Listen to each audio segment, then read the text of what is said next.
So I just went into the visitor center at Fort Leonard Wood and heading to pick up lil'Blu. It's a 32-foot Bluebird All-American, and wish me luck. Got to get it to Tennessee for a shakedown run before I drive across country to California. Road trip. Life is full of adventures.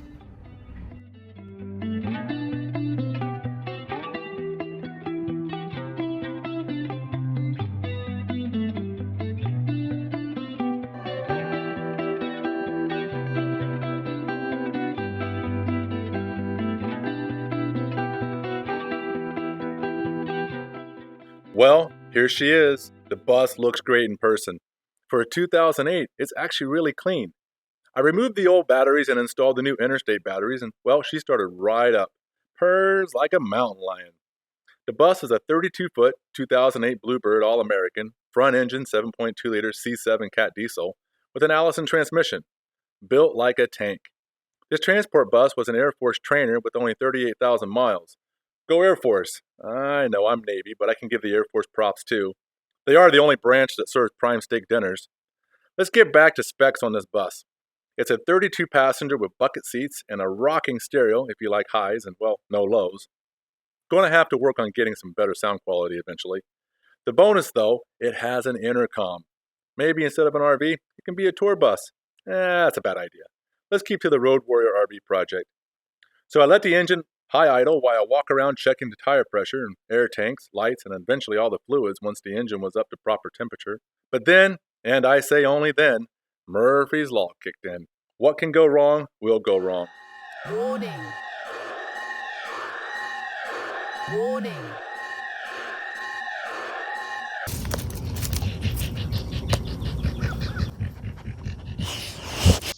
While waiting for the part to come in, we decided to try some camping at Ruby's Landing.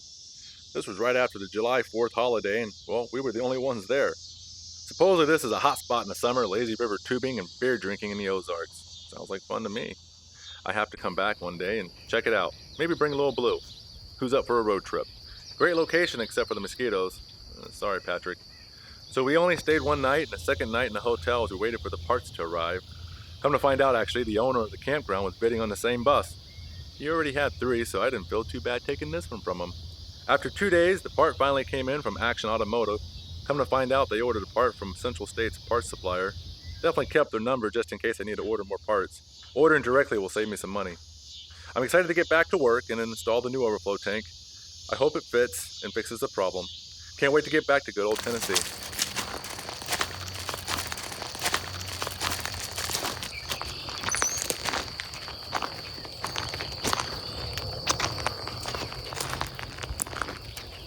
Well, we tried to get out of here yesterday, and here is the result.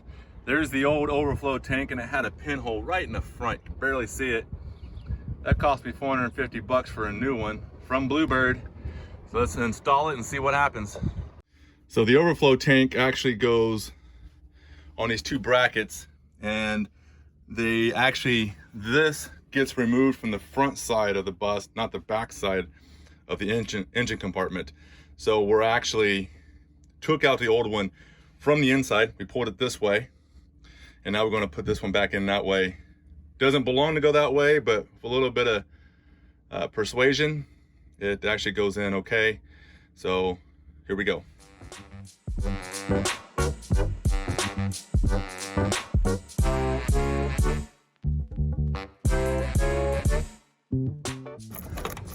Whoops, wrong way.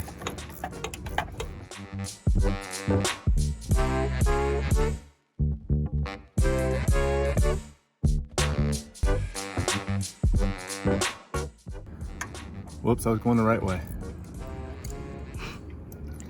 We'll get it, Bob. We'll get it.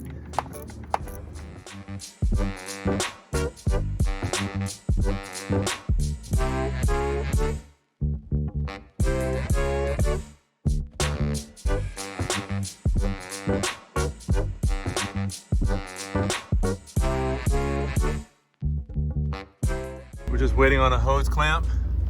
I gotta make some signatures, and we're gonna get this bus on the road. Wish us luck.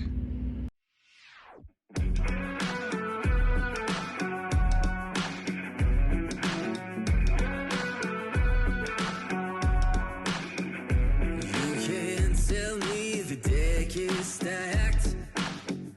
You can whisper behind my back. You can show me how the odds are up against me all day long. But I've been through the fire and come out alive, and there's no more fear in my eyes. Oh, now I'm rising, and you can't bring me down. You can't stop me now.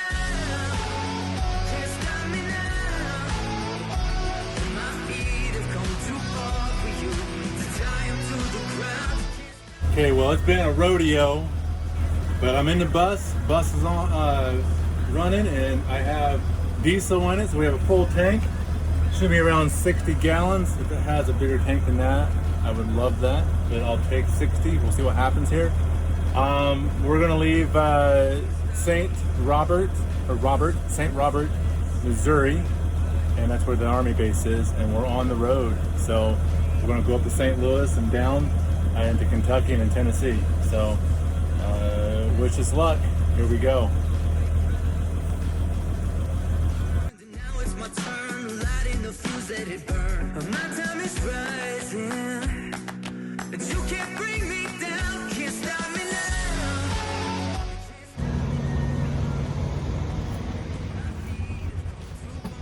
now. Rise and shine, Buttercup.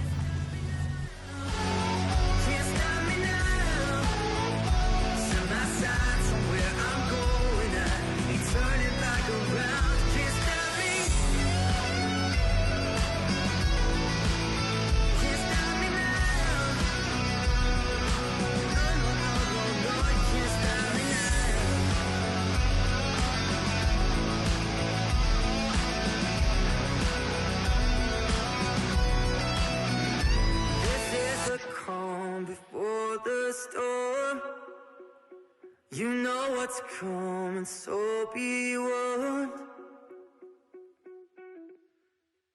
You can't stop me now. You can't stop me now. Though my feet have come too far for you to tie them to the ground. Can't stop me now. You can't stop me now. Set my sights on where I'm going now. You turn it back around. Can't stop me. Oh yeah, you can't stop me now. No, no, no, no, no, you can't stop me. You can't stop, no, you can't stop me. No, no, no, no, no, you can't stop me now. We are just down the road from the farm. It's nice to be back at the homestead, safe, and with no major issues from the bus. The shakedown run from Missouri to Tennessee was successful, except for that overflow tank. You know, to some, this bus sounds like a crazy idea. And it is a crazy idea. That I will agree on. But to others, including myself, it's an adventure. As you've seen earlier in the video, things didn't go as planned, but with some perseverance and patience, things came together and worked out perfectly. This is a once-in-a-lifetime journey, another chapter to this book of life. Can't wait to get all my stuff from California and have it here in Tennessee, especially my wood shop. So stay tuned for the next episode showing the process outfitting this bus for the long trip west. Now it's time to remove the seats, add a trailer hitch with some hookups for lights, and some other cool things to make the trip comfortable for Dante and I. But you know what? Not until we kick off our boots and get some campfire R&R. Please like, leave a comment, and subscribe. Thank you for watching, and God bless. All the way from Missouri, drove this bus, thanks to my cousin, Patrick, and Dante being so patient. But we made it back. We're here. Parked. Done.